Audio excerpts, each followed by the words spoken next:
NASA's next chapter of lunar exploration, called Artemis, has the task of not just going to the moon to create a long-term human presence on and around it, but also to prepare for ever more complex human missions to Mars. Everything is designed and tested with our most important element in mind, the astronauts. This is their deep space, human-rated spacecraft called Orion, built in 3 parts. The crew module, where up to 4 astronauts will live and work throughout the flight. The service module, with life support systems for the crew and its own engine and fuel reserves. And a launch abort system, with engines capable of pulling the crew module to safety during launch should anything go wrong. To accomplish the task of launching our crew and heavy payloads, NASA is building the Space Launch System, comprising of a cargo hold, an exploration upper stage, a massive core stage, and 2 extended solid rocket boosters. Altogether, this is the world's most powerful rocket, and it exceeds the legendary Saturn V of the Apollo era in numerous ways. Sitting on the launch pad, the entire rocket, fully fueled, weighs just over 6 million pounds, 5.2 million of which is just the fuel. Once ignited, there was no stopping what comes next. All 4 RS-25 engines and the 2 solid rocket boosters come to life, thundering our crew upwards. 2 minutes after ignition, the solid rocket boosters are spent and released. 8 minutes after launch, the core stage is depleted and separated. The upper stage fires briefly, placing Orion into a parking orbit around the Earth. Here, the crew reconfigure the spacecraft and check systems to confirm everything is ready for deep space travel.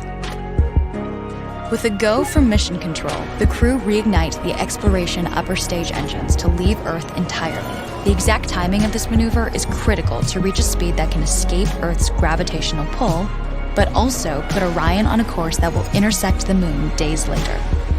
Once this burn is complete, the upper stage of the SLS is jettisoned and the crew aboard Orion coast for several days toward all that awaits them at the moon. Approaching the moon, we see the fundamental differences between Artemis and Apollo. Instead of requiring Orion to serve as an expendable lunar command module or to carry a constrained lunar lander, the Artemis missions will take advantage of a different approach: pre-staging. Everything needed for lunar missions will be positioned in advance by commercial and international partners. This includes rovers, science experiments, and human-rated systems on the surface. But it also includes a dedicated lunar station in orbit around the moon called Gateway. Here at this station, we can pre-stage a robust lunar lander and establish a strong communications relay. Designed with open standards, the Gateway can be expanded as new missions and partnerships develop, allowing multiple human missions on the moon at the same time and enabling ongoing science to be conducted even between human missions. The Gateway is also capable of adjusting its orbit to allow access to every part of the moon, something the Apollo missions could not do. But the real key in this approach is placing Gateway in a unique halo orbit to perfect the maneuvers needed for Mars missions.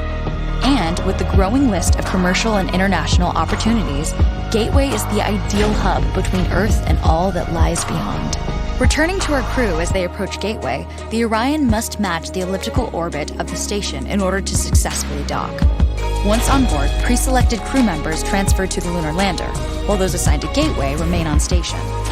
The lunar lander system itself is built for 3 unique steps: descending from the halo orbit of Gateway down to a low lunar orbit, descending from low lunar orbit to the surface, and once the lunar mission is complete, launching from the surface of the moon and ascending all the way back to the orbiting Gateway.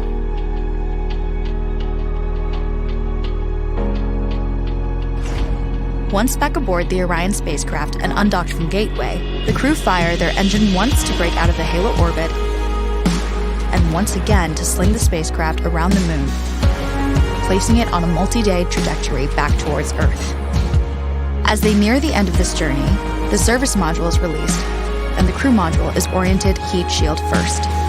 Entering Earth's atmosphere at 25,000 miles per hour, the friction of air slows Orion considerably, while also subjecting it to temperatures of 5,000 degrees. With the Orion now at just 300 miles per hour, a series of parachutes uniquely tested and produced for this moment deploy, decelerating the craft to just 20 miles per hour for splashdown. With each successful mission, Artemis ushers in the next wave of men and women to explore our moon and prove that together we are ready to go beyond.